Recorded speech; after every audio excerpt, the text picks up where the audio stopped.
Hello, everybody, and welcome to Geopolitical Trends. So excited to be with you on this Saturday. I got an exciting topic for you, and this is also because of my familiarity with not only Syria but the Middle East writ large. So I've spent a lot of time in the Middle East when I was working still in Washington at that time, and my previous military units used to rotate in one of those countries in that part of the world. So anyway, and I did write a book about the Middle East, and Syria was part of the conversation. So this is what I am going to be talking to you about today. This is a more depth, more analysis on my part based on my research again, but also because some of you have also requested that, and it's topic that is worth talking about. I know the media here in the West it's not even, they didn't even talk about the Asian Games. It wasn't even covered here. So that just shows you. But in any event, before I'll do all this, like I always like to extend my sincere thanks and appreciation for you guys, because your time means a lot to me. So I'm so thankful and grateful that you are spending time here with me, learning about this fascinating development. So if this is your first time here, please make sure to subscribe. I would greatly appreciate it. And I'd like to give a shout out to a new channel member by the name of BM. This is the abbreviation. So thank you so much for becoming channel members. We are closer to 100 members because I promised you that I will do an exclusive Q&A for the channel's members and supporters. So if you consider to support this channel, please do so at this time, and I will greatly appreciate it. Just few housekeeping stuff. Watch out for my conversation with Dr. Stewart on Monday. It's going to be on the health channel. I think the topic is going to be about migraine. Why do people get migraine headaches? What's the leading part of that? And of course, Dr. Stewart is going to provide some insights given his health background and understanding about the human brain and the chemistry of the brain. So that will be a topic you don't want to miss. So the second thing I want to let you know about the course. I'm still teaching the course, so if you are interested in signing up for that, so here's the link for it. I teach about the government, whether it works or doesn't work. So usually for the course, I can talk openly per se, and because it's of the platforms here. So if you are interested, just check it out. I posted the link there for you. So the other thing, it was a third thing that I was thinking about. Yes, I'm gonna get you guys a link to sign up for free newsletter, and here's the reason why: because I will be giving a free copy of one of my books, I think the Saudi book and so forth. So I just don't have the link with me here. I will get it for you, and you guys just sign up for it if you want. There's no spamming, there's nothing, and usually I don't do that kind of stuff. I'm against that. So, but I am gonna be giving up free copies of the Saudi book. It's worth reading and worth spending your time learning about that topic. So. Anyway, let's get into our conversation here. Well, first of all, I want to say thank you to, in my view, CCM. He said, hello, David. So nice to be able to join on this chat. So, well, welcome. So, and to all of you, Tony, good to see you too. Tony usually puts a lot of comments. I do read your comments, Tony. I want you to know. So, most of you guys here. So I'm very, very grateful and appreciative to you for supporting the channel. Boone, as always, thank you very much for your continued support. Here's Boone here. So, Atin Wu, good to see you. Good to see you all. So, anyway, let's jump into this, guys, because there is a lot to cover, and I want to cover everything to the best because I don't want to take it too long either, because it'll become boring. And I don't like to get my my conversations, presentations, discussions, or whatever you want to call it, to the point of becoming boring. I don't do that. So anyway, here's what we're going to be covering today. And like I always do, I'll start with questions. Then I'm going to cover the history of it and geography because it is important. It is one thing off the bat. From the get-go, a lot of people do not know, especially in the Western world. I don't know about the East. They might not. Most likely they won't either. But It's worth saying. And here's the thing: as one who spent time in that part of the world, I speak the language, I know the culture, I'm very familiar with how things work politically, domestically, and so forth in a variety of countries. All politics in the Middle East goes through Damascus. Damascus is the capital of Syria. And you will know why when I talk about the history as to why that is. So let me repeat this. Just keep this in the back of your mind. All politics in the Middle East goes through Damascus. So the questions I'm going to be asking here, or just putting forth for our conversation, is first of all, what is the significance of these announcements by China that's going to rebuild? That is, to me, it's sending a message right there, because we all know how devastated Syria is. A decade plus of civil war. It's not. It's devastating for any country for that matter. Second question rather, is China flexing its diplomatic muscles? Because this reconstruction thing, yes, falls under the economy and so forth, but it is part of a diplomacy. So for us in the US, we have militarized our foreign policy. China is using sort of economic ventures, and this is why I'm using the term diplomatic muscles. So is China flexing its diplomatic muscles? And third question is how this is going to change, or it's already changing, the geopolitical landscape in the Middle East more than you can even imagine, and especially when you consider what China just did. What am I referring to here? I'm referring to China bringing the two arch enemies, Iran and Saudi Arabia, together. They are reestablishing diplomatic ties and so forth. They already open up embassies in each country. But what is important about this? Because Syria is client of Iran. That's one. And second, Saudi Arabia just readmitted Syria into the Arab League against the wishes of Washington. So that tells you right there. And the fourth consideration we need to keep in mind is this announcement by China is considered, or would you? I'm going to ask you for that. Would you consider it as a strategic partnership? So you can leave the answer in the chat box as we move forward. So here's the thing. This is to me a groundbreaking development. First of all, when you receive a red carpet, when you welcome a head of state with a red carpet, let alone one that was supposed to be removed from power, but he's still here. So that's, to me, that's why China calculated this move. And there's nothing wrong with that. Every country will have to look out after its own interest. China's going about it this way, but mainly in the Middle East. And again, because I did the research on that part of the world, I wrote about 4 or 5 books on that. So I kind of, back then, and I'm going to share one thing with you that I argued back in 2014 or 15. And it's becoming a reality today, especially about China's involvements in the Middle East.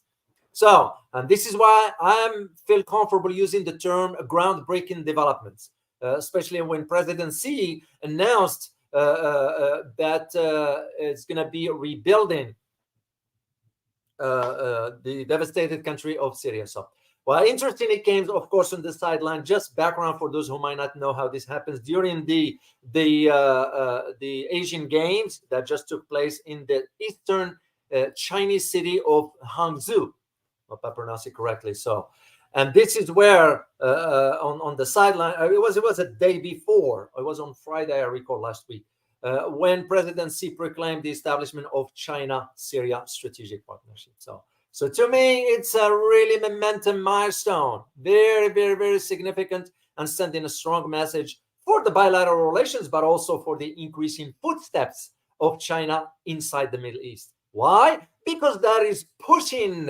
given the decline of the US leadership in the region. So now you're seeing China coming in with ventures, not with military. This is where the difference is. So the timing couldn't be crucial as the world grapple now with this unprecedented instability, if I may use the term. And I can add another term, which is the uncertainty. Those, in terms of geopolitics, those are very, very crucial, because any policy will have to move that direction within the confinements of this sort of instability and uncertainty. It's always very, very delicate dance, that is. So What I found interesting about presidency's statement was when he stated, and I paraphrase here, that he emphasized China's, and here's the key word, unwavering commitment to stand alongside Syria. That is sort of an open message to the West that we will support Syria. As a matter of fact, and again, it's not reported in the West, and I found out about it last night, that China has announced that it's requesting from the West to lift sanctions on Syria. That says a lot. That it says a lot. So, and this is why, if you look at the statements, and I read it, so it was poignant, and I did share this with you in the video, especially when presidency mentioned about fostering friendly cooperation with Syria while upholding international fairness and justice. What I found interesting, presidency didn't say upholding the rule of law or whatever else. It's fairness and justice. Those are keywords. Keywords. Of course, China had to think about its own strategic interests, and rightly so. Any country will have to. Russia sent military to Syria, not because of Syria, but because of Russia's interests in Syria, especially when it comes down to the naval base in Tartus, which Tartus is on the eastern part of Syria and on the eastern side of the Mediterranean Sea, or access to the sea. So this is what I found very important. So for China, it has to do with one thing and one thing mainly, not only, but mainly, it's BRI, the Belt and Road Initiative, which I'm going to get into that as I move forward. So, and again, like I mentioned earlier, I found it very interesting that the West didn't even mention about the Asian Games that just took place in Hangzhou. So, and I saw the opening ceremony. It was very, very, very interesting to see. So the next question we will ask is, what do China and Russia want out of this relationship? Because Syria is also interested in the relationship. That's almost like a lifeline, if we are to think of it that way. So why? It's because both of them, Syria is going to benefit from China's involvement in reconstruction, but China also will benefit from playing a much bigger role in the Middle East. Usually it was a sphere dominated by the United States, but we're all seeing the decline. I've been watching this for the last 15, 20 years. I argued against the invasion of Iraq because I said it's going to turn the Middle East upside down.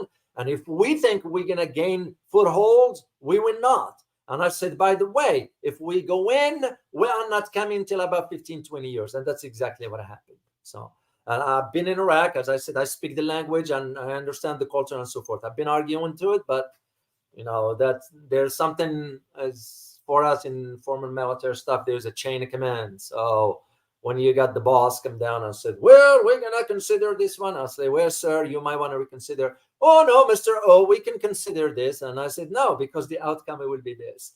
Well, I think we're going to go this. So when it's been repeated 3 times, that's when you realize the boss is saying, shut up and move on with it.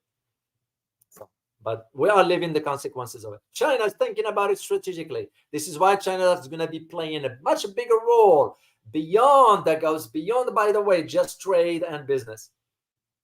That's why I use the term for a reason. Is China flexing its diplomatic muscles? So I don't usually use random words. There is a reason why I use certain keywords. But again, because you have to put it within the context of China brokered the deal between Iran and Saudi Arabia. You have to look at it also in the terms of China rebuilding parts of Iraq, which we don't hear much about. It's China that is rebuilding certain schools, and I still have my contacts in that part of the world. So you have to look at it also for China's access to energy or oil fields in Iraq, building so certain infrastructure there. So all this, it goes beyond just, as I said, trade and business ties. So what we can see is that with the emergence of BRICS, of course, the expansion of it, and this is why to China, it makes perfect strategic sense to go ahead and rebuild Syria, because Syria is going to be playing a major role when it comes down to BRI. That is one of the keys. So, but before I move forward, let's talk about geography of Syria, just for those. And I think, guys, it's worth always knowing, at least geographically, what are we talking about. So let me gonna be share some pictures with you here, and I got a lot this time. It's just because as I said again, I did the research on it, so I still have my. This is the image of the first book that I wrote about the U.S. foreign policy in the Middle East, in which I tackled about Syria. So that goes back to 2014. And I argued about the role of China coming down the road. And I even said, and it's in the book, I said about within a decade or so, we will see the footprints of China increasing in the Middle East. And here we are. So let's start with the geography here. I'm going to share some maps here for you, and I'm going to leave the maps here. I'll rotate back and forth just for you to see. So Syria, which is approximately, for those who are familiar with the United States, it's about 1.5 size bigger than the state of Pennsylvania. I used to live in Pennsylvania up north back then. So Syria is about 1.5 times the size of it. So bordered on the east side by the Mediterranean Sea, as you see on the map there. So Syria also shares borders with countries of Turkey, Iraq, Jordan, Israel, and Lebanon. So there is a reason, especially when it comes down to those last two, Lebanon and Israel. So, and I will get into that as I move forward. So more than half of Syria is covered by the Syrian desert, because there's only rugged terrains and so forth, which stretches into several other countries in the Middle East. So, and I'm not going to get into the mountain stuff at all. That we just need to move on to what is very, very crucial. So what's important is also to understand about the people and the culture of Syrians. It's very, very, because Syria is very old civilization. So, and you will know why. So most of the Syrian people, here is again where the West misunderstood the difference between an Arab and a Muslim and a Persian. Or a Syrian for that matter.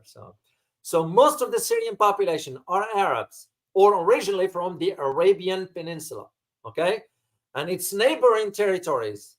But there are sort of minority groups living in countries like, for example, Kurdistan. Yeah, those are minority group, ethnic group from the mountainous region called Kurdistan, which is way up north in Iraq. You know, I've been in that part of the world. I spent about I think 3 weeks in Kurdistan over there. So then you get, which some of them also live mostly in the northeastern part of Syria. Then you have the Bedouins or the nomads. That's part of how they are moving throughout the north part of Syria. So the majority of the Syrian population lives on the coast of the Mediterranean Sea, or in the Euphrates River Valley. That's very, very important. Let me share another picture with you guys to see again, because those maps will show at least the boundaries and to have at least an understanding of it. So most Syrians are Muslims or people who practice Islam, that is. But some Syrians are Christians. And here is the thing that a lot of Western do not know. Bashar al-Assad, believe it or not, he was protecting Christians. Same thing Saddam Hussein did in Iraq back then. And I am very familiar with this because I was there. So I used to talk to Christian Iraqis living there. Back then, that if you harm a Christian, you will feel the weight of the government coming down on you. So Saddam was protecting the Christians, minority, because they were minorities. Same thing in Syria. So there were some Syrians who are Christians. They are not Muslims. An even smaller part of the population follow what they call the Druze. The Druze is a religion that combines Islam, Christianity, and Judaism. That is part of it. This is why we don't understand the ethnic or religious mix of how it is for us, mainly in Lebanon and Syria. You got a lot of sects, a lot. You got the Maronites, the Alawites, the Sunnis, the Shiites, the Druze, all of them live in. This is why we never understood in Lebanon back in the 80s. You all remember, I'm sure some of you who know a little bit of history, when it was the bombing at the barracks in Beirut. Why was it bombed? Because when we went in the 80s, we didn't understand those dynamics. We were going, oh, we're going to impose our will. No, back then and still till today, those kind of societies are mixed with so many ethnicities, and we couldn't understand that one. So Damascus, of course, is the Syrian capital, which is considered the main city when it comes down to religion of Islam, and one of the oldest continuously inhabited cities in the world. So that is what's very, very important. As to languages, and by the way, guys, I'm going to provide you the link later on in the description. You can look it up there. The official language of Syria is Arabic. So if I am to go to Syria and speak classical Arabic, which is called MS, Modern Standard Arabic, they will be able to understand me. So, but they do also have their own dialects. In every country in the Arab world, it has its own dialect. That's like in China, in India, in Pakistan, in even Russia, in you name it, in the Caucasus. Every country has certain regions where they have their own dialects. So the important minority languages include the Kurdish, which is, by the way, it's from an Indo-Iranian branch of Indo-European. Then you have Armenian, which is an Indo-European on the Greek branch. Then you have Aramaic, which is another Semitic language. And you have Circassian, which is a Caucasian language. So, and in addition, by the way, to all those tongues or languages, most Syrians speak French. Why French? Because, can anybody tell me why French? Let me test your knowledge on history. Why do most people speak French in Turkey, in Syria? I'm sorry. Let me see. And this has to do with something about, let's say, I want to give you a heads up here, but after World War I. So I just want to see if anybody. Colonialism, of course, yes, that is. But it was one particular deal that was cut because of the post-World War French protectorate. Why was it French protectorate? You're on the right track. Why was it a French protectorate? Yes, it was a French colony, yes. But it was one particular thing I'm looking for. Okay. It's Sykes-Picot Agreement. And I'm going to get into that. That was one of the reasons for it, why it was that way. So let me show another map here. Syria. This is, again, with other boundaries here. That's for you to see. No. So the French is because of, after World War II, it's also because of the Sykes-Picot Agreement. So now let's talk briefly about the history before I'll jump into my own analysis about what's going on. So Syria, one thing I need you to know, I'm going to talk about three eras here. One is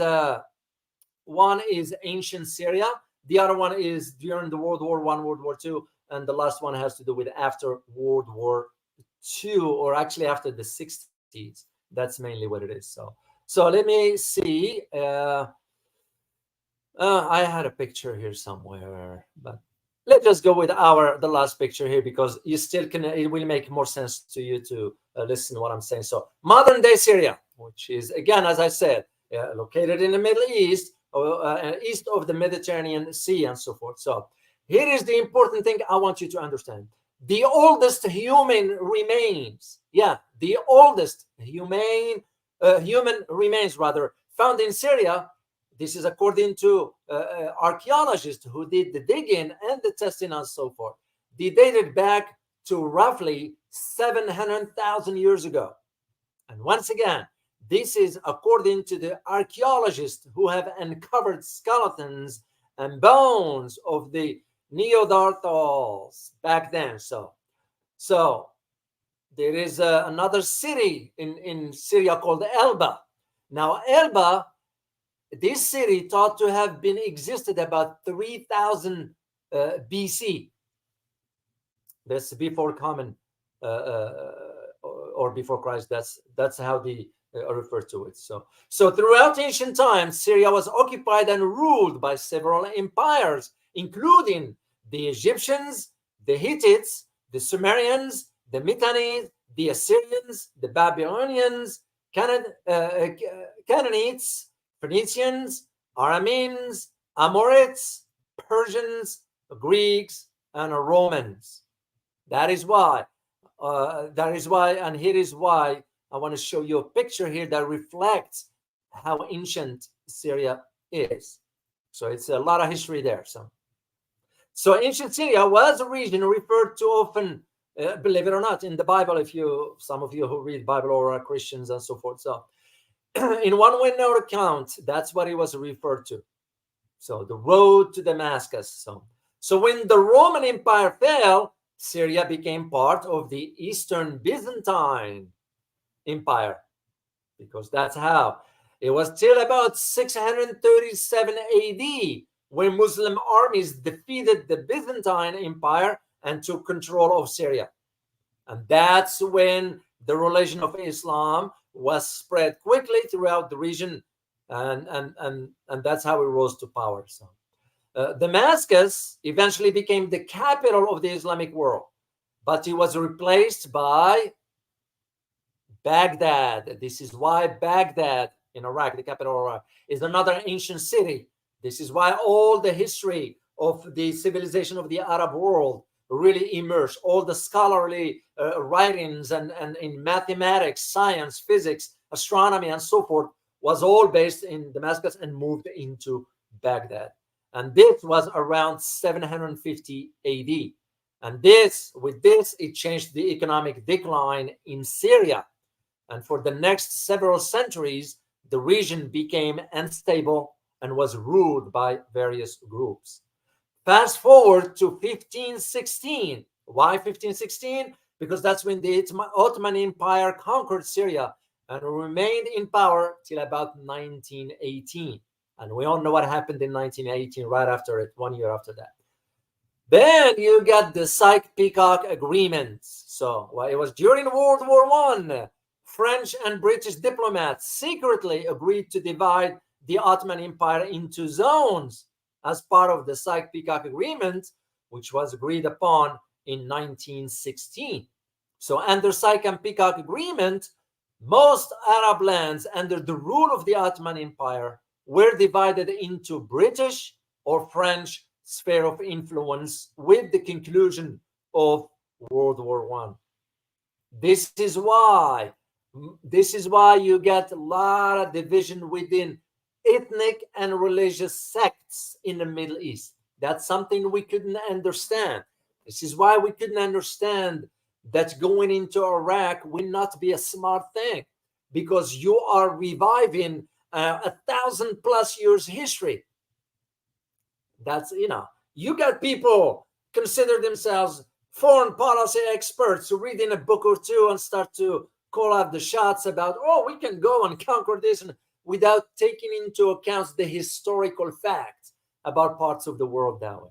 This is where part of where that mistake was made. So, and of course, in 1918, the British and Arab troops captured Damascus. That's how things started to change, because he went from the Ottoman Empire for 400 years into the ruling of sort of, now you get groups.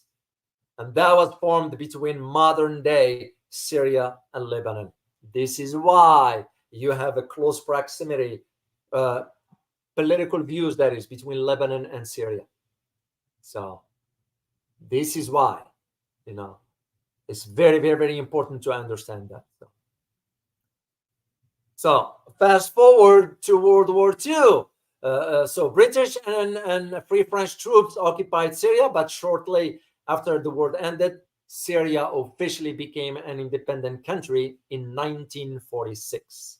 So fast forward to 1963, that's when the Arab Socialist Ba'ath Party came to power. This is where what's his name? Bashar Assad's father, his name is Hafez Assad, took power, seized power in a coup at that time. It was about revolutions, which was, by the way, not just in Syria. It took place also in Iraq, and it took place in Egypt at that time with Jamal Abdel Nasser. So this is why it's important to understand this historical. Of course, we can ignore what happened in 1967 with the Six-Day War, when Israel seized the Golan Heights, which still today, which is Iraqi plateau, by the way, located in the southwestern part of Syria.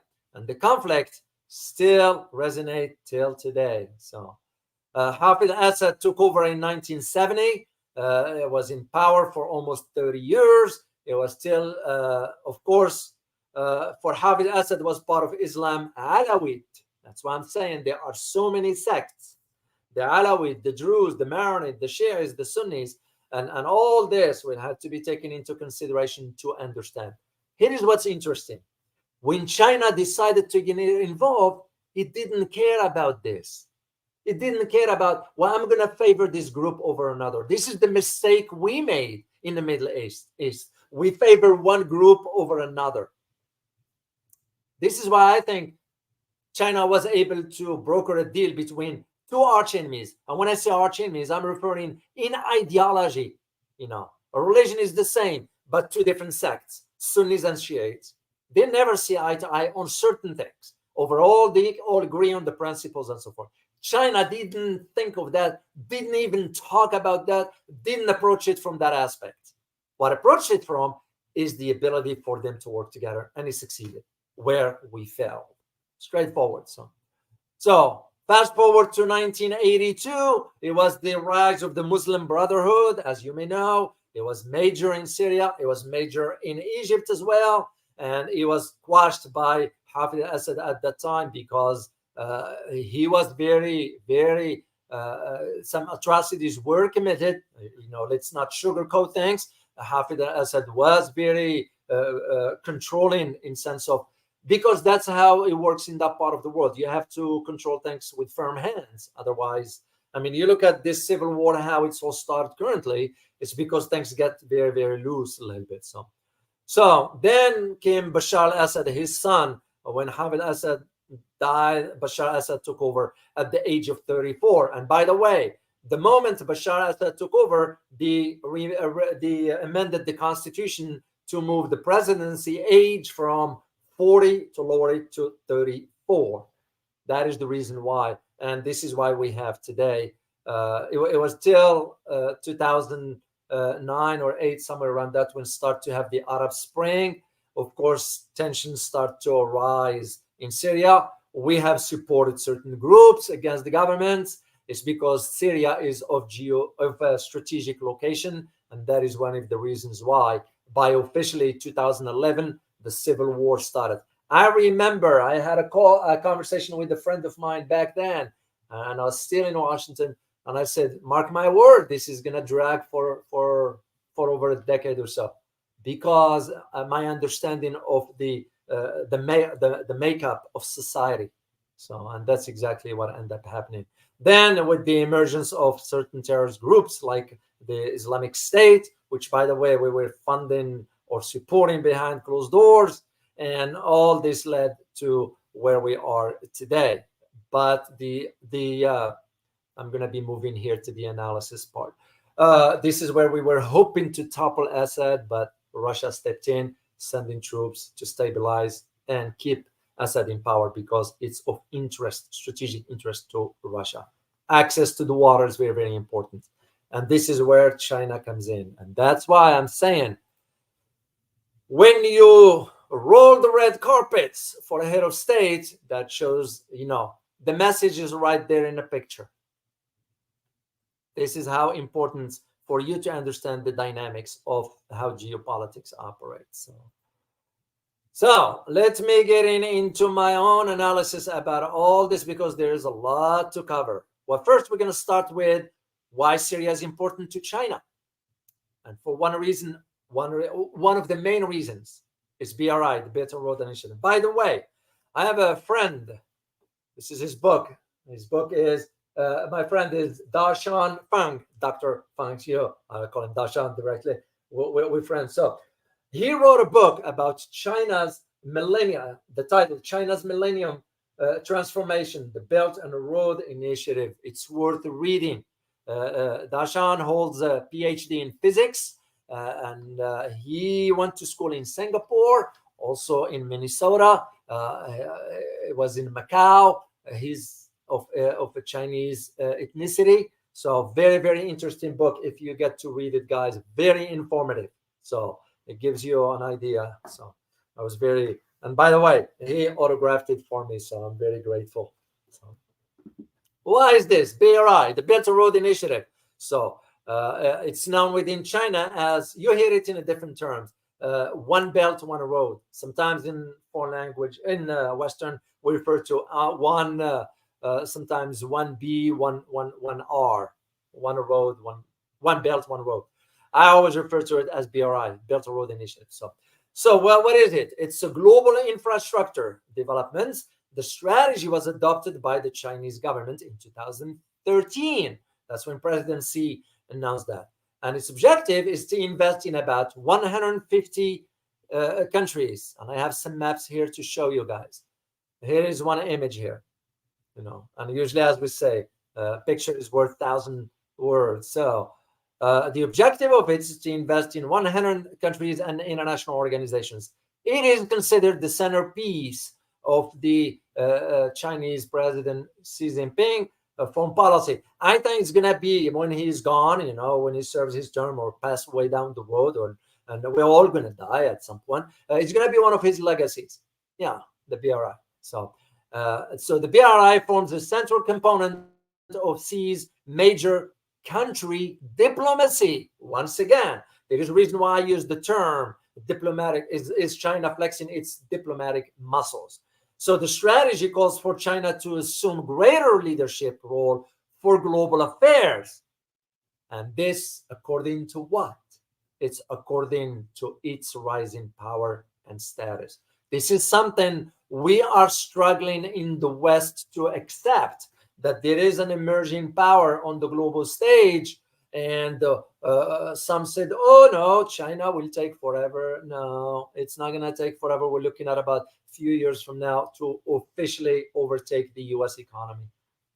It's reality. Most Americans, most of my fellow citizens are not even aware of what BRI is.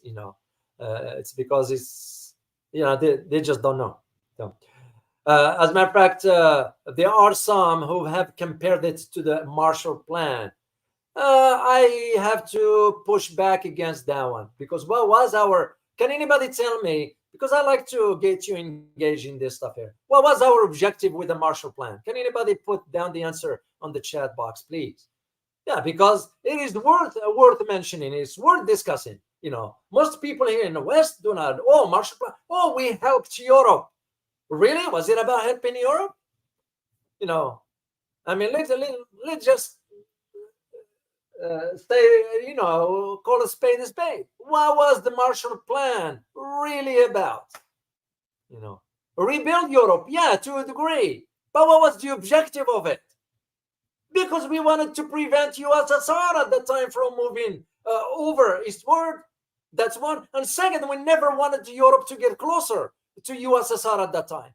This is why you had the Eastern Europe under the Warsaw Pact at that time. So the idea was, let's do a Marshall Plan. Let alone, we're going to have to keep Europe under our belt, our thumb, per se. When you put a country into too much debt, which is exactly what the IMF is doing right now. Why do you think IMF does care? You all know what happened to Sri Lanka, right? Why do you think that happened to Sri Lanka for? That's because the IMF does. You all know what's going on right now in Pakistan. It was the same argument. So for those who argue, some analysts, not all, I shall not generalize, some argue that, we're going to look at this BRI like the Marshall Plan. No, it's a different approach altogether. Yes, China is investing in many, many countries around the world, but the objective is different.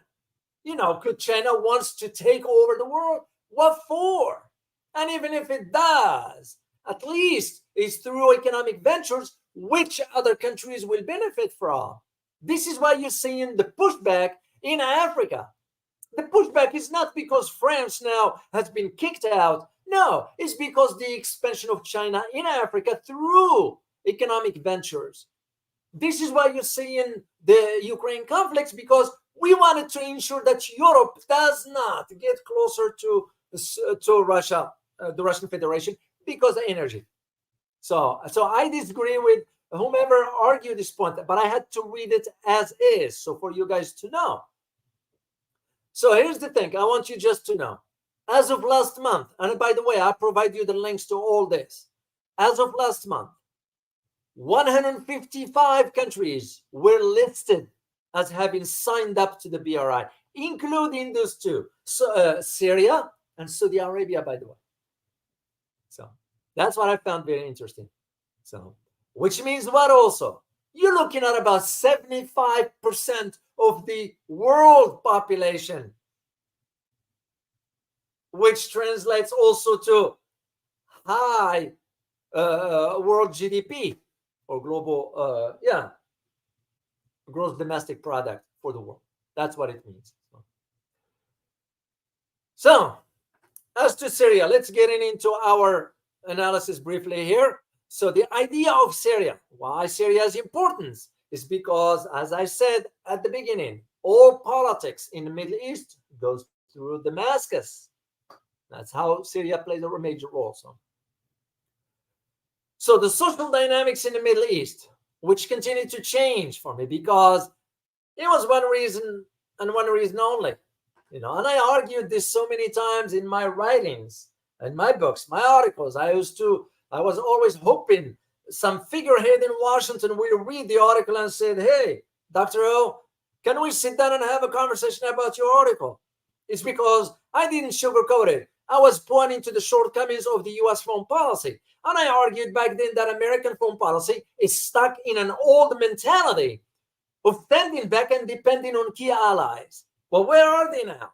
You look at, this is why China was able to broker the deal between Saudi Arabia and Iran. As a matter of fact, Saudi Arabia now is pushing back against some of U.S. Foreign policy initiatives when it comes down to the kingdom. Why? Because Saudi Arabia is shifting eastward. Saudi Arabia is going to be conducting, I'm finalizing certain information about the upcoming joint military training between Saudi Arabia and China. And I will report that to you once I confirm that information. So, and the whole reason for this is because the political system in the Middle East is changing. The geopolitical landscape is changing. And we are not willing to change with it. That is where the problem. So the changing events, the limited vision, and of course the gridlock in our establishments in Washington, all this is pushing the U.S. down when it comes down to, we don't have basically a strategy in the Middle East. So China and Russia, they are seeing a vacuum here and they step in and fill it up. Do you blame them for that? No, because that's what any country will do that has the means to do so.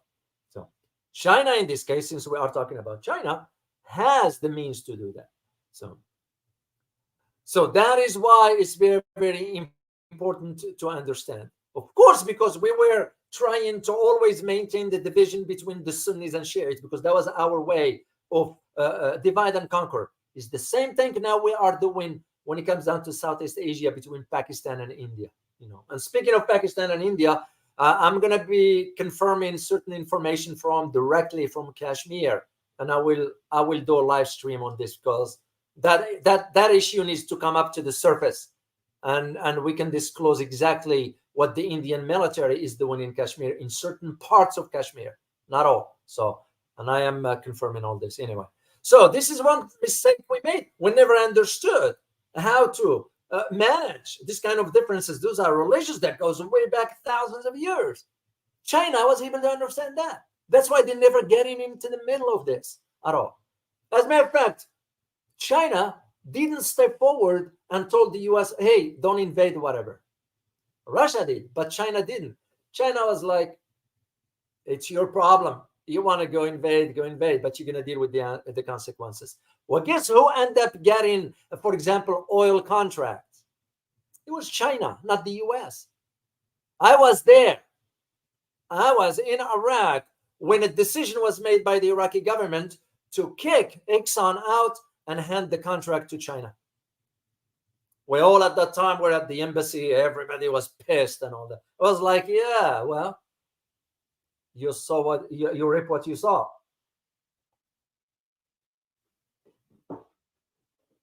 So, and this is why you see in the dynamics in Syria, this is why Syria was always important. So what we were trying to do during the Arab Spring is to sort of destabilize and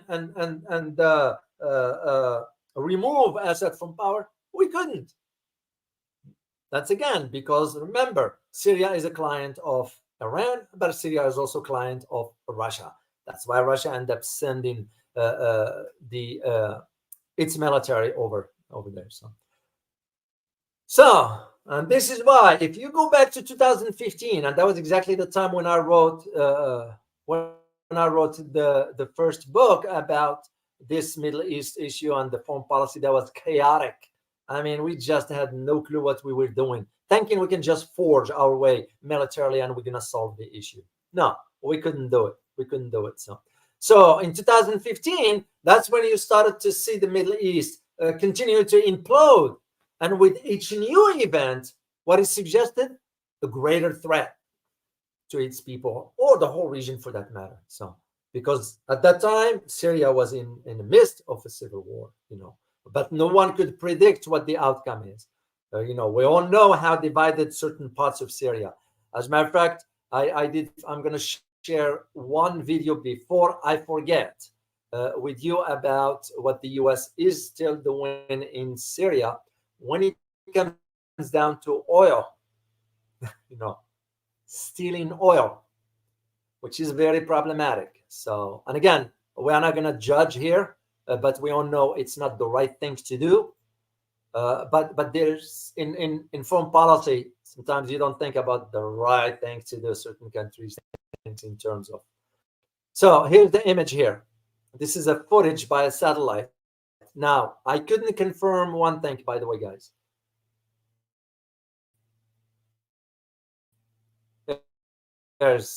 So those are images.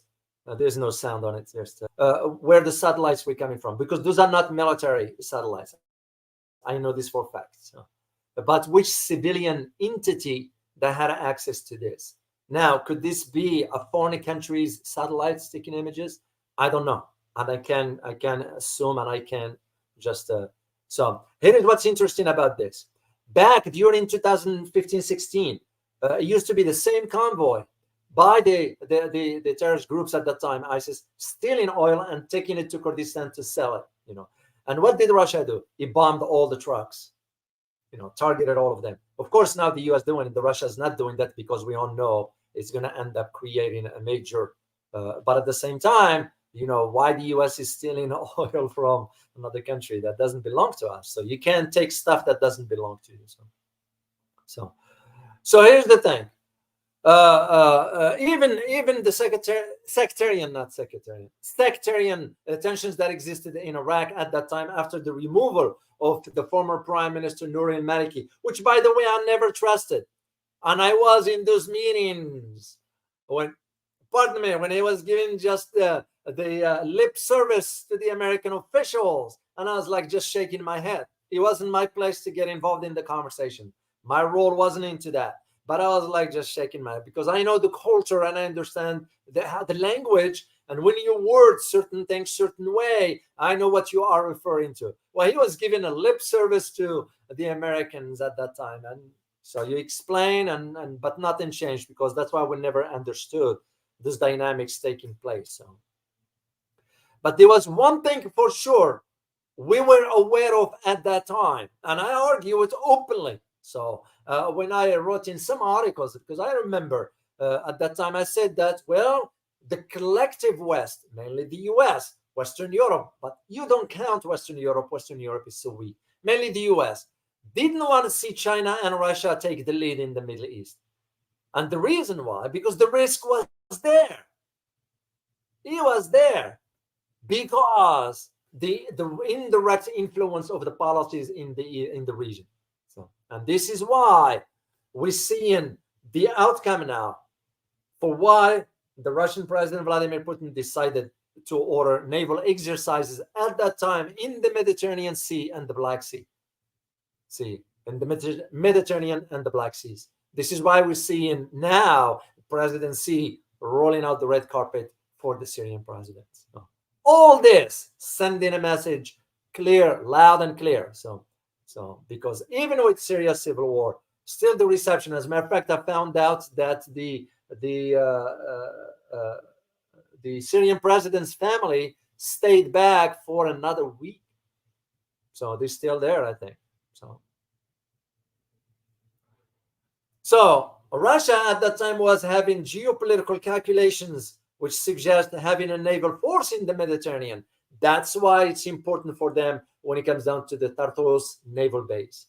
To China, didn't want to go that route with the military, but rather through the BRI, the Belt and Road. What a best way to do it. You rebuild the country. That country will never forget what you've done. This is why Africans are so grateful to China, not to France, not to England, not to Belgium, not to the Dutch, not to the US. They are grateful to China and Russia for that matter. China, of course, because of the ventures, economic ventures and so forth. So, and even back then, we're looking at 2015, I argued. So the embattled Syrian president, Bashar al-Assad, should it become clear that his ouster is inevitable. And here it is. And I said, should ever, because it was always that possibility with the West might not able. Yes, we impose sanctions and so forth. This is why China now is calling for the lifting of sanctions on Syria. But you look at it also on the other side. China's appetite for energy has caused it to extend its investments not only in the Middle East, but all corners of the region, including the Caspian Sea, Iran, and Turkey. That is what's important. And at the time of this conversation here, guys, there is a meeting in Berlin. And you know who's invited to that? Countries from the Caucasus, mainly Kyrgyzstan, Kazakhstan, Turkmenistan, Uzbekistan. So why is Germany inviting those countries in the Euro-Asia or Caucasus? So I intend to really dig into this and let you know. I mean, I could tell the reason why they are doing it and by whose orders they are doing it. Germany can't do squat on its own unless Germany is really serious about distancing itself from the US. There's possibility because now, and I'm still waiting for a confirmation about Germany's request to China to fix the Nord Stream pipeline. We shall see. So, and even back then, I argued that the United States must have a systematic understanding of China's long-term strategy for two main reasons. One is the expansion of China's sphere of influence in the greater Middle East is and will be perceived as a challenge to American leadership in the region, which is exactly what it is right now. So, and because why? I argued back then is because this will allow China to forge a strong, and even back then I wrote the keyword strategic partnership. It's in my book. You guys, there's a record for it there. With key players in the region like Iran, Iraq, Turkey, and Saudi Arabia. So, and again, as geopolitical analysts, you're gonna have to think and anticipate what are the next move, and this is exactly what China is doing. So back then, China needed to work on a strategy to develop a partnership with these countries to maintain an economic and strategic presence. And here is the thing, and I had all the facts, because I did the research on it. The last couple of years, China has invested an estimated $120 billion in contracts with the Iranian hydrocarbon sector. So, and it is hoped that because the United States understand that China's strategy in investing in Iran. So, but we are thinking in terms of fermenting more tensions in South China Sea. And this is the reason why when a declining power does not have strategy, it starts to embark on irrational foreign policy decisions. This is exactly what we are seeing. So, and of course, to China investing in Iran, it wasn't done in a vacuum either, because China understand that Syria is a client of Iran. So, and that's why the agreements for signing to the BRI, the Belt and Road Initiative, took no time. Even Saudi Arabia signed up to it. So, and it is also the reason for why China did it: access, or ensuring access to energy, Middle Eastern oil, and undermine also the two objectives: undermining U.S. hegemony in the region, but also securing access to energy. So, now, there is one thing that you need to understand, that China's vision in the Middle East, and again, like I said, and I'm going to repeat myself for a third time here, if that's okay with you guys, all politics in the Middle East goes through Damascus. So China's vision in the Middle East is not limited only to establishing economic and military ties with Iran in this case, but rather includes forging ties with main U.S. allies such as Saudi Arabia. So Saudi Arabia and Iran have dramatically improved their relationship over the last decade. That is what's problematic for Washington. And this could not become more evident than in the energy sector, actually the military as well. So on the economic front, Saudi Arabia, okay, more Saudi oil exports is going to Asia, mainly China, and is going to specific refineries in China called Qingdao. There are two of them in two provinces, Qingdao and Fujian.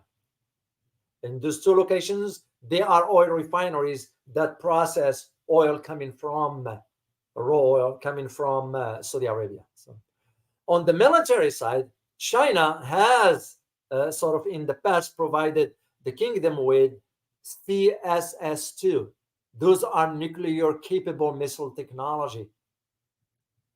So, of course, we were very, very livid when we found that out. But Saudi said, we don't give a damn. We're gonna move forward. So, and there's the reason why: because the Saudis are realizing that despite having the United States as a main guarantor for the kingdom, the latter is quickly realizing the decline of American hegemony and leadership in the Middle East. That is why, as a result, Saudi Arabia decided to cement a partnership with China as soon as possible. So, similar arguments could be made when it comes down to China in Iraq. While the United States' unnecessary invasion of Iraq led to major losses in both blood and treasure, China continues to reap the economic benefits as a result of the invasion. So to serve its energy interests in Iraq, China invested in infrastructure. Once again, that is why I titled that thumbnail for win-win. So Syria is going to benefit from this one. And even back then, I argued that there are plans back then at that time between Beijing and Baghdad to have direct flights. Yeah, because China was building infrastructure. So that was what's important about this. What was even more impressive for the Iraqis, that they had in hotels inside Baghdad, there were Chinese delegations and so forth who speak fluent Arabic. The Iraqis were very impressive, the officials. And even some of those Chinese officials, to my knowledge, with conversation with some Iraqi officials, some of them were able to speak Iraqi dialects. That's what was impressive. So this is why I'm saying you need to understand these dynamics of, and of course, when I wrote the book, when I wrote this one, and I highlight the importance of China, where is this one? I don't know where the book is. Yeah, right there. When I wrote this one, what I found very interesting, because I argued back then about the possibility of China expanding its presence, guess what I get the book review from? It was from the Australian National University. I still have link to it. And at that time, the argument was, because the person who wrote this was at that time Maria. Wrote, and I quote here, she wrote, despite the criticism, Walalu does not want the US to take a back seat, asking to play its part in order to secure its vital interest. He discusses in great detail the ingress made by both Russia and China in recent years under the pretext of economic interest. China has earned itself a favorable status due to its non-interference in domestic affairs of the country. Russia cooperation with Iran and Syria coincidentally rather, two countries that happen to oppose the US is based on pragmatism, yet seems to be working quite well. Taking a realist perspective on the situation, he, meaning me, does not approve of it and fear that this may harm US interest. He advises the US to win over the support of the people and leaders in the region before China and Russia firmly entrench themselves. He sees the situation in a zero-sum term, still considering the US as the sole power in the region. Though, towards the end of the book, he mentioned the US taking a reality check and adjusting to the multipolar world. End of quote. Now you see why in my previous videos I argued about Indonesia, because the articles written about Indonesia were coming from the same institutions. Because these institutions inside the Australian National University are funded from Washington. So, and I will put the link for you guys now. Now there is one last thing I want to share with you before I sign off here. It has to do with one particular event that took place inside Damascus back in 2008, and I was very aware of it because I disclosed it in my book, and at that time I was still in the government, and they said, okay, that's fine. So what this one has to do with this individual here, yeah, he passed away, he was assassinated. This guy's name is Ahmad Mughniya. Ahmad Mughniya was he was a military tactician, you know, and he was engaged with Iran, with Hezbollah, Lebanon, and Syria. And this is part of, he was well trained also. And this is according to both the US and American intelligence services, meaning Mossad and CIA. So even though they said that the CIA, it wasn't the CIA, it was the Mossad. There are two different stories here. But the Mossad doesn't work by itself. The Mossad will have to work with the CIA. So they were involved in Syria because Ahmad Mughniya was involved in some bombings, kidnappings, of course, and some assassinations. So, as a matter of fact, he was a journalist, if I recall back then. He went to Beirut, wanted to interview his family, and he was that journalist was gunned down in the middle of the afternoon downtown Beirut. Why afternoon? Because that's where people take the afternoon nap, and all the stores will open till after mid-afternoon prayer. So whomever decided to do this, to send a message, you don't come over here and ask about Ahmad Mughniya's family. So, but he was still, as a matter of fact, the CIA was looking for him for about 25 years. He changed his appearances, names, and so forth. But it was still one night on February 12th, 2008. It was a car bomb in Damascus when Ahmad Mughniya was passing in a street in the area of Kafr Sousa. Kafr Sousa is a region in Damascus, and that's where the bomb, he was vaporized right away because there were a lot of TNT in that particular vehicle, the detonation, because he was intended to permanently neutralize the guys. So this is what I wanted to share with you. So the complexities of now, just to wrap up this, for China to rebuilt. China has a strategic calculations to all this. The BRI comes at the forefront, but also the establishment of credibility, because China doesn't get involved into the ethnic tensions and all that. It's not its business. They just negotiate based on whatever they want to achieve. So this is why I found it very interesting for you to at least understand a little bit about history, about Syria and geography, and put this in perspective. So, all right, guys, I hope you'll find this very informative. Like George Calloway. Oh, somebody put, Doc, would you consider doing a collab with George Calloway? I will be happy to. I did send him an email one day and never received it back. By the way, guys, anytime you suggest a name to me, I do reach out and they don't respond. I know they're busy. Well, I'm busy too, but I don't like to chase after people, because to me, it's, I get a little bit, your time is no better than mine. That's why when somebody reach out to me, I respond right away. If I'm able to do the interview, I'll do it. If I'm not able, I said, I'm sorry, I can't. But I would love to have a conversation with George. Of course, I know George. I not know him personally, but I know of him. I'm very familiar with his political career. I'm very familiar with him. So I would love to have a conversation. So George, if you are listening, let's coordinate and we'll do a show for our viewers on both channels. So, or anyone for that matter. So I will be happy to do that. So thank you very much, Babkujan, for suggesting this. And once again, I will try, and let's hope this time Mr. George will, Mr. Calloway rather, will see the email response. So at least not. So, oh, Ariel, what did you put here?